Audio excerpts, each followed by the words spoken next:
From the bowels of gentrified Brooklyn, in the heart of Medina, you're listening to the Bean Pie Chronicles podcast, the voice of the African American Muslim community, who we affectionately refer to as the Bean Pie community. Here on the Bean Pie Chronicles, we're committed to bringing you straight talk, critical analysis, and the diversity in thought on American culture and politics, and a glimpse into the everyday lives of the extraordinary men and women that make up the Bean Pie community. So kick off your leather socks and unpin your head wrap. The Bean Pie Chronicles is now on the air. Now on the air. Assalamu alaikum, Brother Fahim. We back in the building. Yes, sir. We are back. This is a crazy time, bro. Crazy time, right on time. Yeah, right on time. Right on time indeed. Right on time indeed. So today is March 15th. Mm-hmm. Might be the last March 15th of time. The last March 15th of all time. Of all time, exactly. Exactly, man. So, yeah, man. So all those who don't know, I mean, I don't know if you under a rock somewhere, but yeah, we're in the new era, the era of COVID-19, coronavirus. That's right. And all of humanity seems to be losing their damn mind. I know, man. I know. It seems like, if we've been watching the news, people stocking up on paper and, what other non-perishable, perishable items. It's just like, us not getting the facts in terms of what this virus actually is. If it's really, is it lethal? I know pandemic, so people are going to a panic. But, all the reports are saying that, for the most part, the virus is, it's attacking the most vulnerable. Right. So, most people have somewhat decent immune systems. So, for the most part, if you're already washing your hands and doing what you do throughout the day to keep yourself healthy and clean, you really should have nothing to worry about. Right. Well, I mean, of course, we have a populace here in the West. We're very much in tune to the news media cycle. Right. And the news is doing its job at this point in time to create mass hysteria, as it appears to be doing.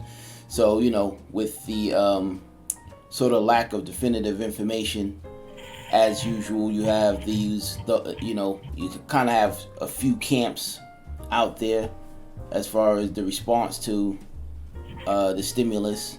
You have individuals that are going and hoarding all of, like you said, perishable items, the sky's falling types. But then you also have a lot of alternative viewpoints.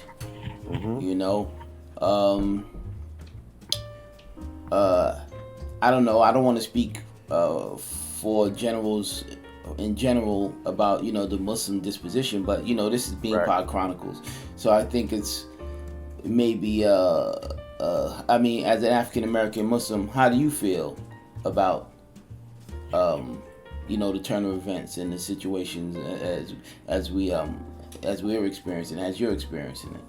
Right. Man, that's a good question. I mean, from a theological perspective, it seems consistent with, what we've been taught in terms of, the signs of the hour. Right. So, you got your major signs, your minor signs. So it seems pretty consistent. Right. But, you still have to do what you do throughout the day, throughout the week, throughout the year, Allah willing. Right. And, you got to move forward and, and persist and exist. Right. But, I mean, yeah, we need to be vigilant, in terms of, when certain crises happen, try to protect ourselves and our families to the best of our ability. Right. But, in terms of just as a Black Muslim,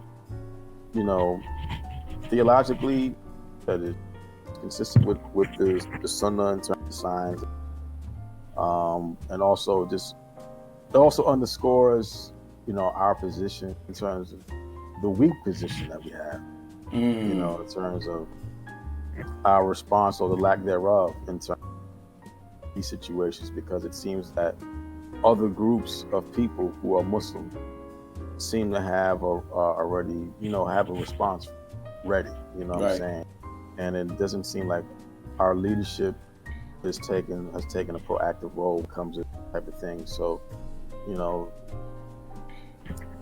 and this is why this platform called Being Proud Chronicles exists. Right. It's funny because there's as we go through the social media different responses, you see that there's some people who have taken a position like this situation had started in Wuhan, China, and the observation has been made that the Chinese government has been suppressing Muslims, it's religion generally, but in particular the Chinese Uyghur Muslims have been taken to concentration camps and things of that nature and reprogrammed or what have you. So some people have been making an observation that Islamically we understand that plagues come from Allah, and plagues are a punishment to the non-Muslim, and it's a blessing to the believer, because if an individual dies as a result of the effects of a plague, they die as a martyr. That's right, Shaheen. That's right. So that's right.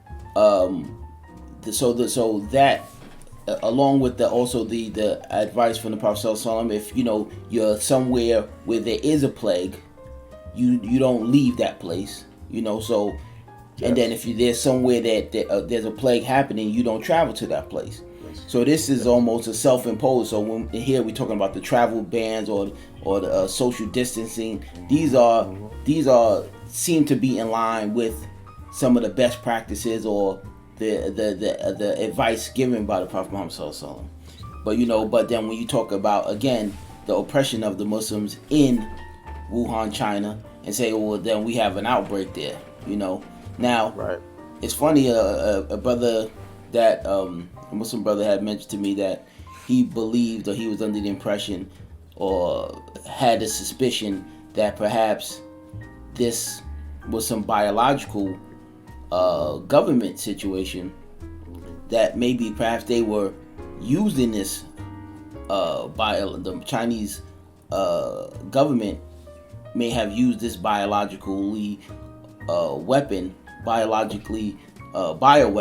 on the Asian Muslims, and maybe it got out of hand. There's a lot of speculation in regards to that, and I thought that it was somewhat deep, that on one hand you have the group that said this is from Allah, and then there's the other group that says this is from the government. And of course many years ago, we know that smallpox and things like that. So the idea of biological warfare and germ warfare, and human beings utilizing germs to commit acts of genocide or attack other humans, has existed for some time. So it's somewhat challenging. It seems like you can be of other, of both camps. There's Muslims in both camps, you would say. Right. I mean, it could be both.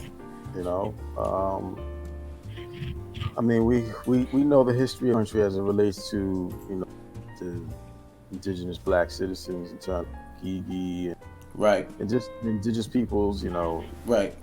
So it's not out of the realm ability that this is a bio, has gone. Fahim, your microphone is going in and out. Sometimes it's okay. All right. Oh, can you hear me? I can. Is it better now? Yeah. Okay. So yeah, it's a possibility that this thing was probably contained and it got out. You know what I'm saying? So, who's to say that it could be both man-made, but also it could be, man-made by, but a law's decree. Who Correct. knows? You know what I'm saying? I mean, that's without question. Yeah. It's either by law's permission Right. or laws, Exactly. actively. So Exactly. one way or the other, it's all happening with the law's permission. Exactly. So if it was for them, the scientists had their idea that they're gonna use this plague, and we know that all these major governments, scientifically driven governments, are modifying and have germ warfare programs. So Right. if they tried to use this situation to test it on the Muslims or test them on their own citizens, as governments do, Right. the Chinese government, quite possibly, it is feasible for the Chinese government to have used their own citizens or dissidents for Right. the purpose of testing biological weapons, and Right. maybe perhaps it the cat got out the bag. Right. Exactly. But Exactly. now We're that the also cat is hearing out the things- bag, Yeah. how do Yeah. you respond to that? Exactly. And you mentioned earlier about alternative sources of information. Right. We're also hearing things about 5G. Right. The 5G transmitters, being the new towers that replace 4G and its effects on the environment, Right. particularly on plant life and on the human body. So you're hearing those reports as well. You know what I'm saying? So some of these alternative sources of information feel like, it may be a coordinated attack, with bioweapons along with the 5G. You know what I'm saying? So maybe 5G activation. Exactly. 5G activation. Right. Exactly. Right. Exactly. So, I mean, this is a very interesting time. You have, right before this outbreak occurred, this pandemic occurred, the hot news cycle obviously was Donald Trump, Joe Biden, the resurgence of Joe Biden, and the decline or apparent scuttling of the Bernie Sanders campaign. Right. And all of a sudden, like, that's history almost. And now all of a sudden it's like, the world is on fire behind this pandemic. Right. Exactly. So it's very, very interesting times. And I think, initially we were talking about our communities and the leadership's response to all of this. And I would say that in our particular community, I would say that I would dare say that the response has been somewhat muted. I don't know. Yeah. I mean, and I'm sure in the Juma services, the imams are talking about. This last Juma, because of the CDC's suggesting that there no meetings held over 100 people, Juma was actually canceled this Friday. Yeah. And we all see on the internet the photos of the Haram and different places is empty. Yeah. So this pandemic is definitely having its impact on the Muslim community, even if your disposition isn't about being frightened or alarmed. There's still impacts because the overarching society is in a state of confusion and uproar. So you cannot. Exactly. So this shows that you cannot exist in the bubble, as though what happens around you will not ultimately come and impact your family and your community. Yes. I have to give a shout out to Imam Talib Abdul Rashid from Mosque of Islamic Brotherhood in Harlem. Right. Excuse me. He actually had a khutbah on the events of COVID-19. It's a very good khutbah. Actually, it's uploaded on Facebook, so people can access it. It's a very good khutbah. I think it has 2 parts to it. So I think the message was that, you know, only the believer will survive. But it was, you know, it was juxtaposed. It was contextualized in the sense that that you still got to be vigilant. You know what I'm saying? Even as a Muslim, you still got to be vigilant in this time. You know what I'm saying? So you just can't be like, well, you know, I'm making my salats and that's it. You know what I'm saying? But, you know, because I think sometimes, you know, we as Muslims and just people of faith in general, but particularly as Muslims, that, you know, some of us get on a self-righteous, you know, bent, you know what I'm saying, and be like, you know, well, I'm on the hawk, so I got nothing about. Okay. Right. All right. Right. Okay. Well, you know, I mean, it's funny that we, you know, with all of the rush for cleaning products, deep cleaning product, disinfected, issues like washing your hands and cleanliness, you know, are becoming to the forefront, you know, and people, you know, are stockpiling toilet paper. I always thought, I was like, that's an interesting shopping item. But, you know, things like ablution, stinger, you know, wudu, you know, ghusl. These are, you know, fundamental practices within the tenets of Islam. So, you know, I think between that and again, the advice in regards to traveling and the, you know, the understanding of plagues and the effects and the mindset of the Muslims, I think that you sort of have a survival kit of some sort.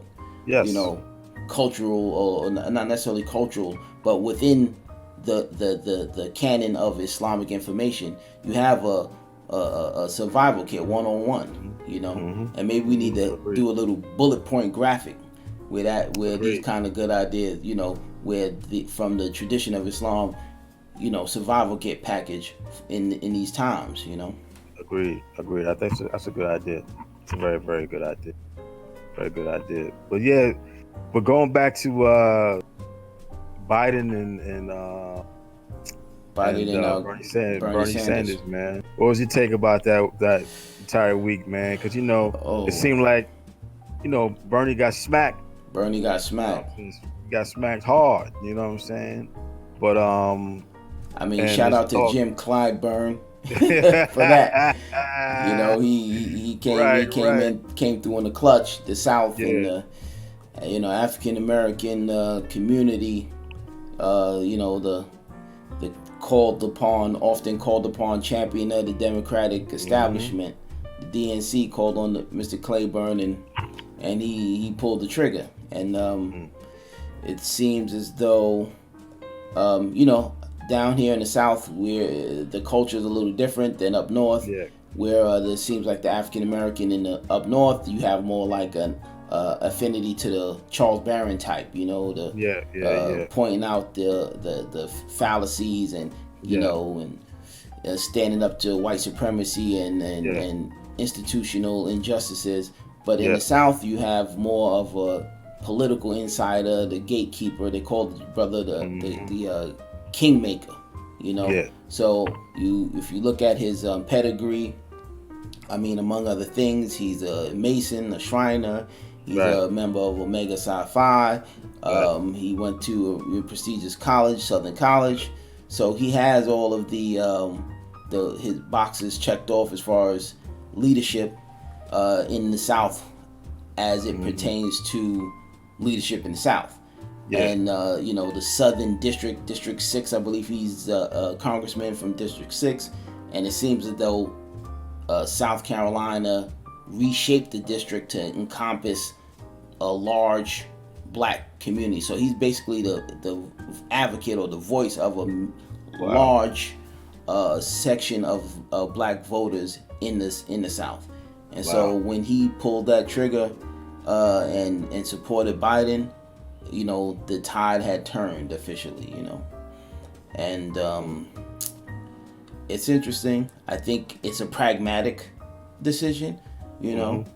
When I watched the speeches that the brother gave, it didn't seem, you know, he said Biden's a good man, you know, and and that seems to be important statement among African Americans. Not so much about what he's going to provide as far as policy is concerned, but to know that he's a good man, seemed to be satisfactory, seemed to be very important. A point that Clyburn was driving home. And I think he did what was pragmatic, because we all know that the DNC, the Democratic establishment, is not trying to have a socialist Democrat nominated. So Bernie, I think it was under the circumstances, I think it was the pertinent thing to do. I don't think America is ready to reconcile. I don't think America, because I mean, socialist Democrats are considered, extreme, if you will. Right. You know what I'm saying? An extreme wing of the Democratic Party. So, and I don't think the Democratic Party is going to uniformly unite behind Bernie, because what he stands for. You know what I'm saying? Right. So, redistribution of wealth. I mean, that's something that people are not they're not with that. Right. I mean, even though I think that people, it's particularly young people, seem to be more disenfranchised and dissatisfied with the status quo. Right. As older people and older Democrats seem to be satisfied, I guess, or maybe just less willing to take the risk that right, yes, exactly, Trump remains the candidate. So at some point, I'm not even sure it's a refutation of Bernie's politics as much as it's understanding that one-on-one against Trump, Trump campaign is going to beat that socialist drum so hard, yes, and that exactly. would be impossible, Exactly. for the American populace to elect a socialist over a die-in-the-wool capitalist. Exactly. And so that's what I'm saying. It's somewhat pragmatic. I don't know if it's necessarily a refutation of Bernie's politics as much as it is expedient to say, listen, we got to get the best candidate in there. Now, unfortunately, Joe Biden is terrible. I mean, as far as if this is your best guy, I'm looking at Trump Pence victory in 2020. 2020, exactly. Because he looks worse than Hillary, or just as bad as Hillary 2.0. Yes. So I mean, just his record.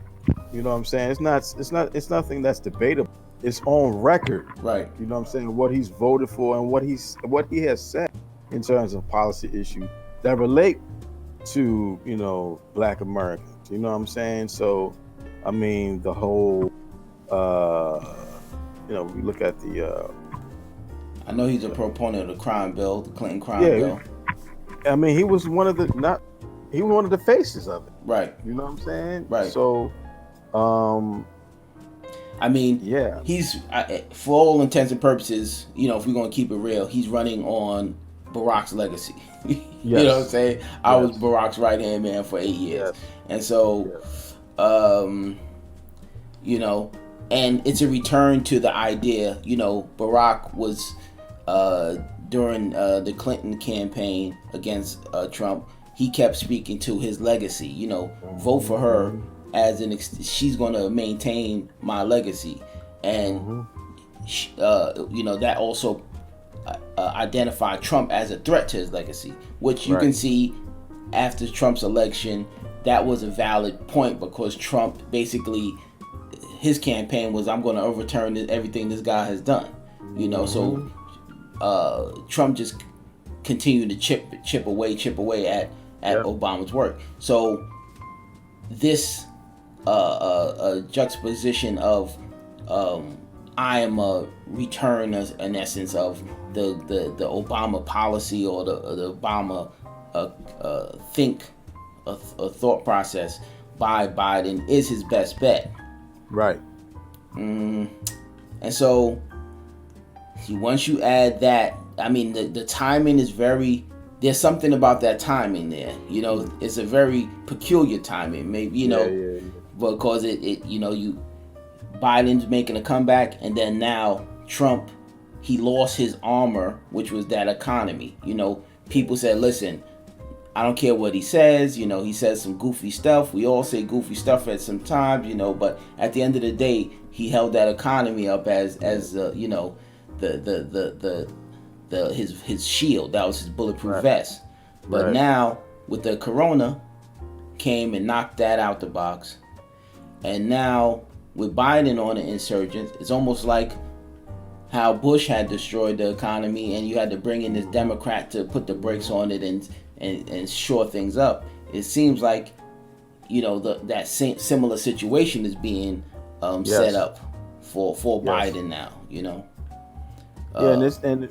And when you talked about alternative sources of information earlier, I mean, there are reports that this coronavirus pandemic is fake, right, and that it's really a derailment of the Trump re-election, right. So you got those floating sources of information about that as well. You know what I'm saying?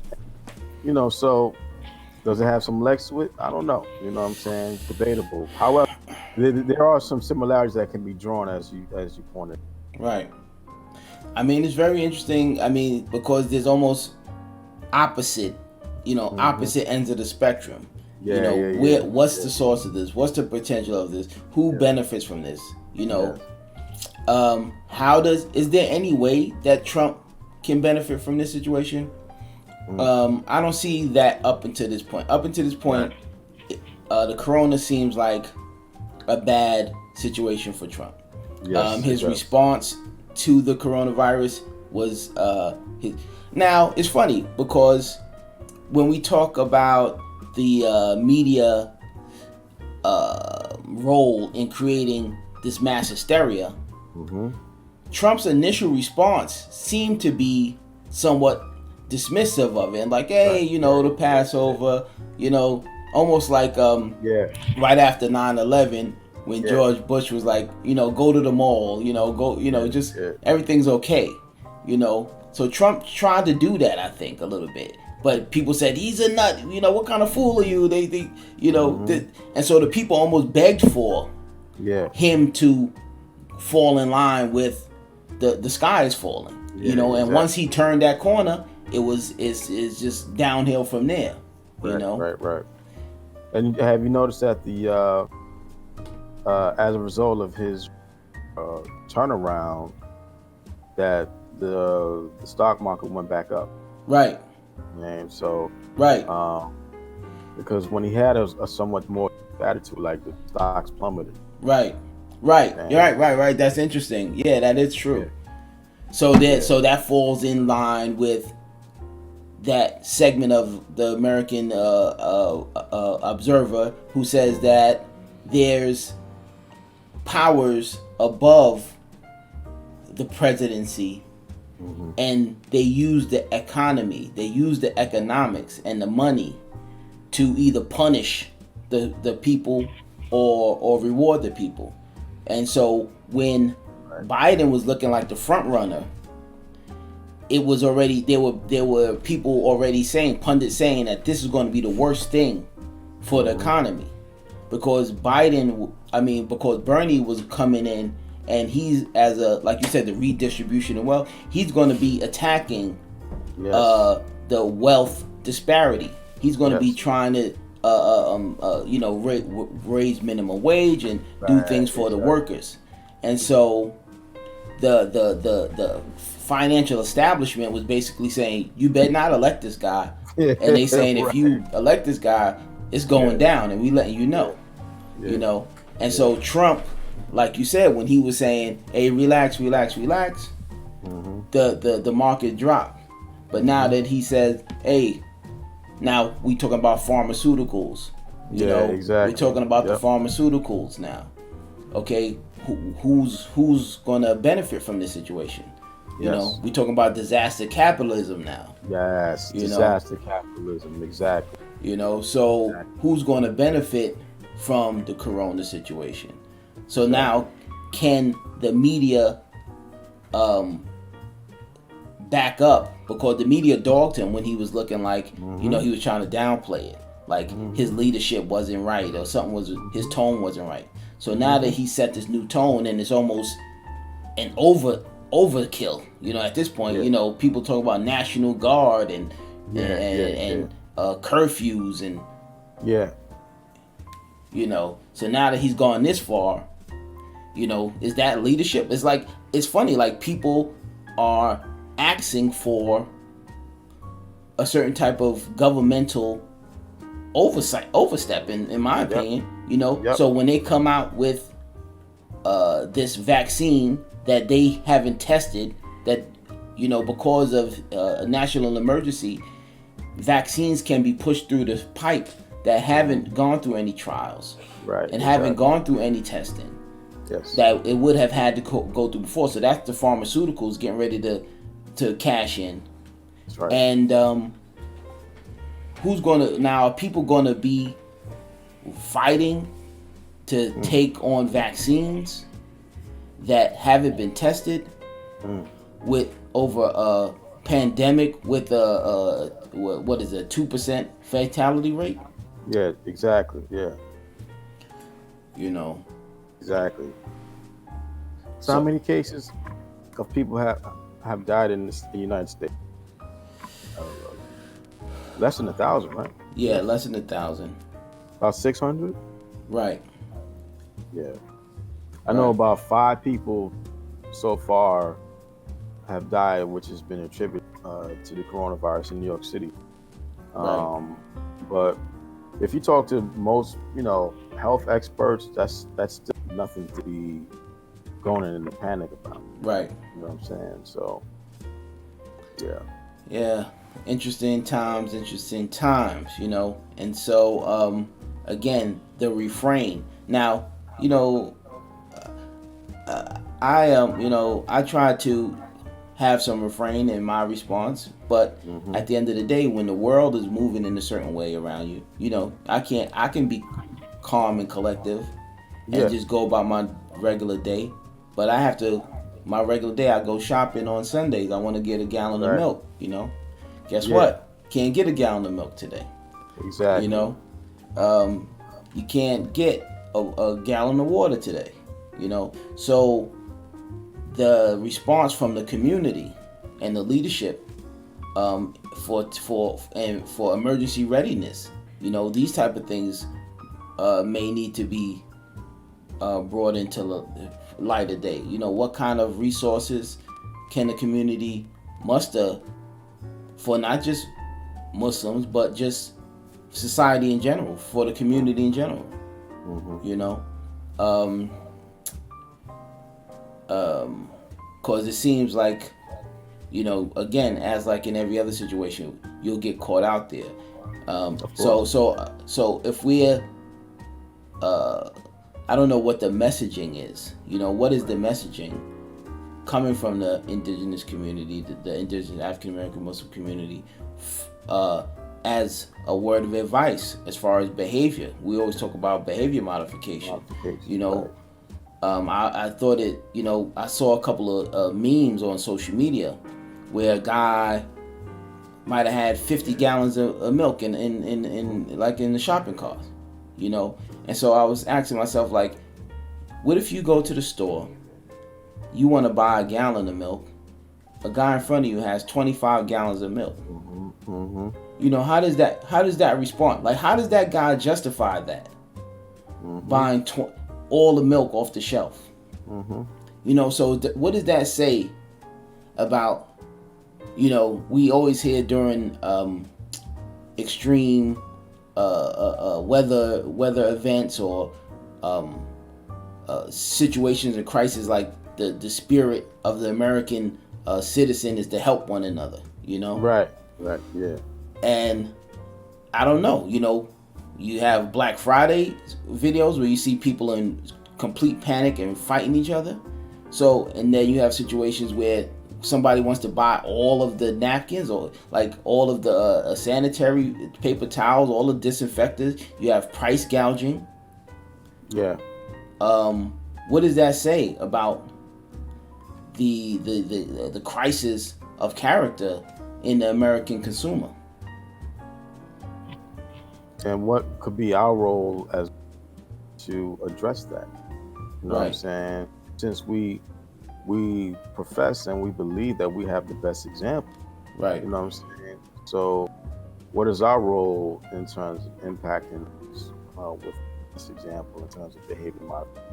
Because this crisis to me is shown like the worst of the American consumer, man. I mean, literally seeing people like just like you over buying, things that people need, right? And you're just thinking about yourself, and and from a very selfish perspective. You know what I'm saying, so right, it's very telling, and there's been some articles been written about this, where we're at as it. I'm saying in terms of this crisis, like how our response, and I don't know that's media friendly, so I know you probably may not be seeing like, great acts of like humanity. I'm saying right now we're seeing this right now. I'm saying, so I think as Muslims, I think this is a great time, great opportunity, be vested in our communities to show the best of character in terms of helping our fellow, being. Right. Well, also, I mean, I would say that unfortunately, it's unfortunately that if you are not in a position of the upper hand, where they say the upper hand is better than the lower hand, and what is meant and understood by that is that when you are an upper hand, so you have stores or you have facilities, right, or if you have the ability, you're in a position to be an asset to the community, and so you can show what leadership looks like. So if you have a store, you don't price gouge, as opposed to other stores that might price gouge, and people will see that, hey, that Muslim brother has a store, and everybody else started selling hand sanitizer for $50, and he kept his prices right, or even rationing. You can't buy every gallon of milk. Only 2 gallons of milk per customer. Situations like that. So so you can only do that if you have control, if you have power and control over the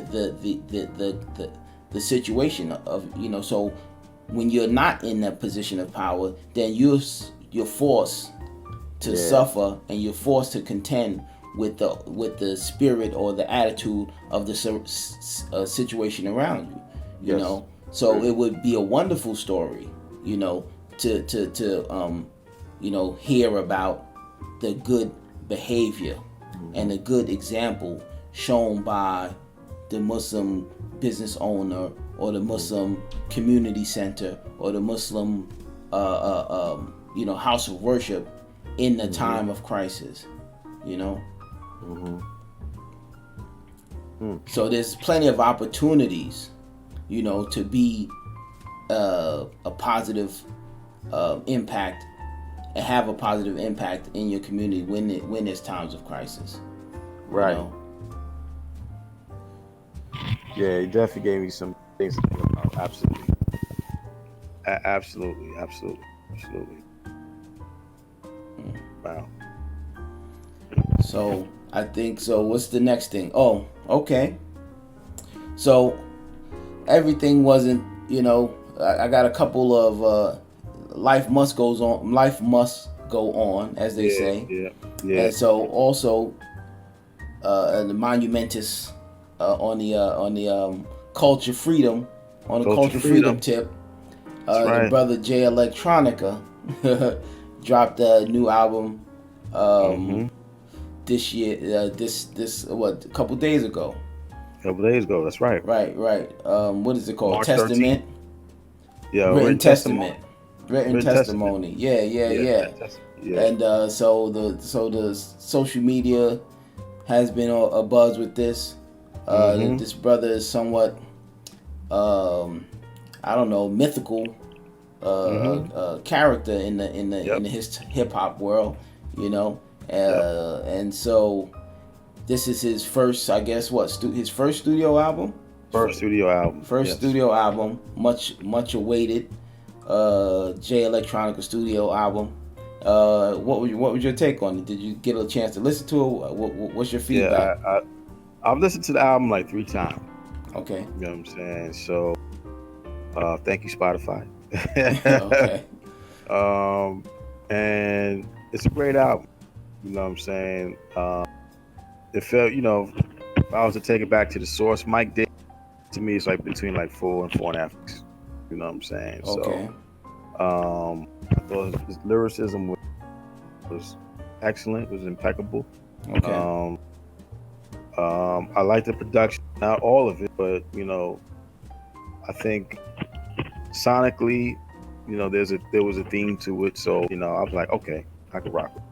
Right. So, but yeah, it's an album I continue to listen to. You know what I'm saying? I like it a lot. Right.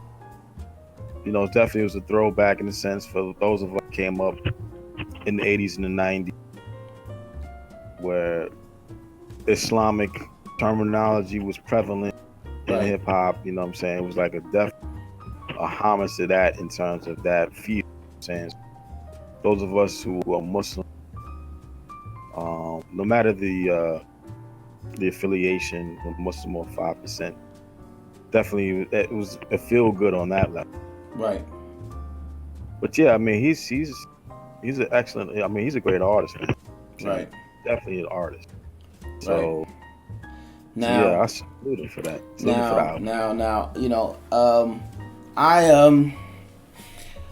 I myself, I definitely felt like you go harken back to the Source days, and it did feel like I wouldn't say a throwback, but it did feel like a throwback in the sense that it wasn't just about dancing and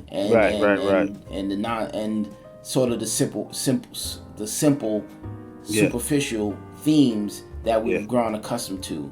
It seemed definitely more like a concept album that from the past that may elevate it to the like classic album level. To me, it felt like Eye on the Throne was that part 2, with Jay-Z heavy duty feature. So it seemed like Jay-Z might have swapped out Kanye. Kanye went over to the church side of things, and this is a Rock Nation artist, if I'm correct, right? Yes. So I think Jay might have put his weight on there to make sure that the buzz was right. I found myself, on some of the songs, like looking to hear Jay's out verse, it's kind of weird to have Jay-Z as your co-pilot on your first album, because Jigga is who he is, this iconic rapper, and so it's kind of weird almost. It's not like a Ghost and Ray kind of thing. It's like having a home run hitter as your side man. Yeah, exactly. And that was interesting. On the production end, I like the production. Was excellent. I felt back again to the sample stuff, not the sped up trap music stuff. Back to just it felt good, and theme wise, again. But so the fact that we talk a lot about Islam, Nation of Islam, Islam, and some might say the pseudo Islam. I don't want to get into that, but we're going to get into that because I did speak to a brother who, is an MC, a Muslim rapper, and again, he's couldn't get over the mentioning or the elevation of the Elijah Muhammad. Mm-hmm. And Jay Electronica is in the Nation of Islam. Mm-hmm. Right? He's a follower of the minister Farrakhan, and he's also a follower of Minister Elijah Muhammad. And so, for it's funny, we have hip hop purists, right? People who say, well, this is what hip hop should sound like, and but then when it comes to this rap music stuff, some of the Muslim hip hop purists don't necessarily hold that same criteria or hold that ground when it comes to stuff like this. We like to hear the Islamic phrases, and the album cover says Jay Electronica, Shahada, I think it's Kitabun on the front, so written testimony, and it has his name in Arabic. That's cool, feature. Jay-Z saying, mentioning the law several times, and so we like that stuff. But is there a conflict there?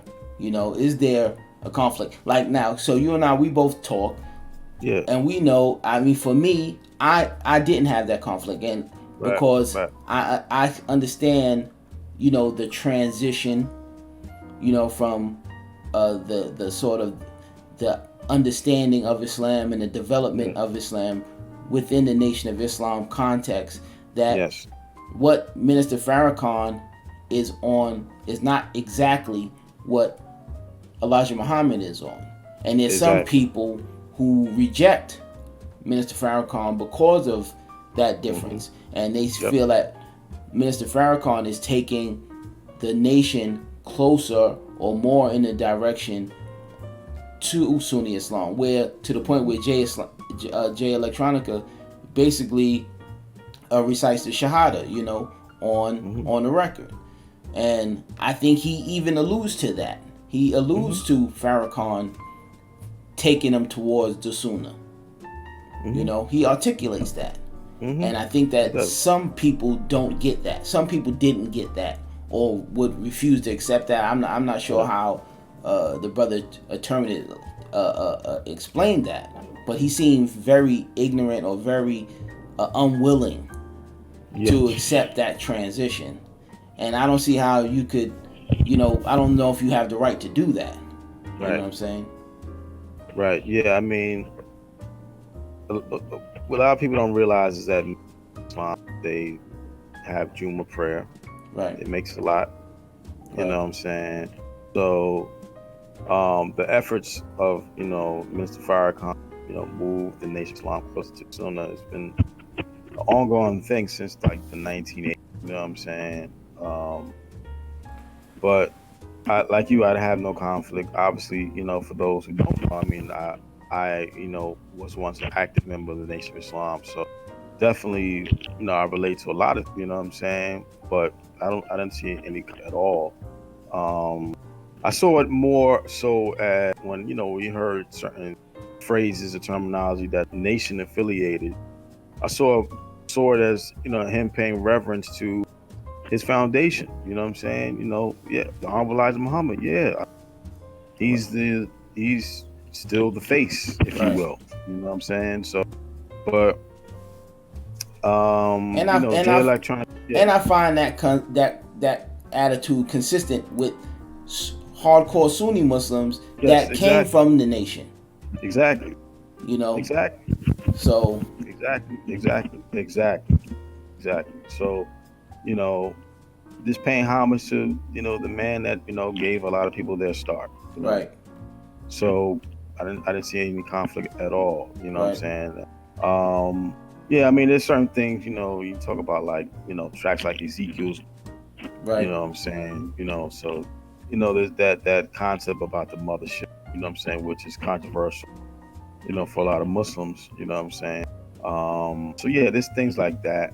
There's things like, I don't think he mentioned, Master Farad Muhammad that much. I didn't If at know. all I on the didn't album. get that. No. I never really got that. You know what I'm saying? He did say, the return of the Mahdi. So, But he said the return of the Mahdi is the return of the Aki. He was saying he said the return of the Mahdi is the return of the Akis. He was talking about the black man. Exactly. You know what I'm saying? Exactly. Now this is the interesting thing, So that's so that whole sort of like Nation of Islam refrain would look at. So earlier we talked about how Sunni Islam would sort of address this outbreak. Right. The Nation of Islam sort of mindset, where they talking about the fall of America, or they talking about like you said, Ezekiel's will. That refrain or that mindset would, I think, you probably would know better than me, that this economic downturn, this coronavirus, the Nation of Islam is still, vigilant in regards to the African American and America itself, and how it has, Allah is still, or America is still a force in the world for oppression of black and brown people, and that this what you want to call this coronavirus, and the follow-up economic downturn is all somewhat prophesized as part of Allah's hand in the affairs of the African American. So I think that's a very interesting idea, that maybe the Sunni Muslims, we don't even have that kind of association. I mean I think on some levels we do. On some levels we do. We can look at even the evangelist Christians, some of the that I'm friends with, say, hey, it's time to return, to prayer, or I think Trump even had a national prayer day, called for a national prayer day today.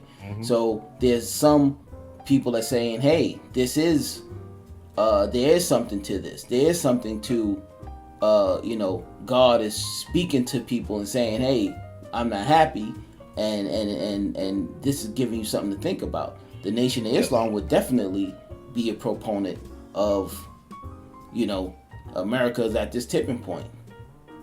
Yeah, and I think the key word that you said was vigilant, man. You know what I'm saying? And that's the thing that, what makes the Nation of Islam very attractive, that vigilance. You know what I'm saying? So, my experience, with the Nation of Islam is like, yes, we exist in the system. We have cordial relations. We have good relations with people we work with, that we work for. You know what I'm saying? But yet we defend ourselves. You know what I'm saying? So, for the most part, most people they're not armed like that mentally or intellectually. You know what I'm saying? It's either you're in or you're out. You know what I'm saying? The Nation of Islam's like, no, we'll deal with you. We could deal, but on our terms. Right. You know what I'm saying? So, when you mention the fall of America, I mean, that's a perfect example of the Honorable Elijah Muhammad. Yeah, we getting these businesses and everything, but this thing is gonna collapse anyway. You know what I'm saying? So, and for you, black man, black woman, for this thing to collapse means you're free. You know what I'm saying? So, let's get what we can get while we can, but this thing has to fall. The Bean Pie Chronicles is sponsored by Abu's Bean Pie Company, located on 1184 Fulton Street, Brooklyn, who reminds you, when you're craving that perfect bean pie, choose Abu's.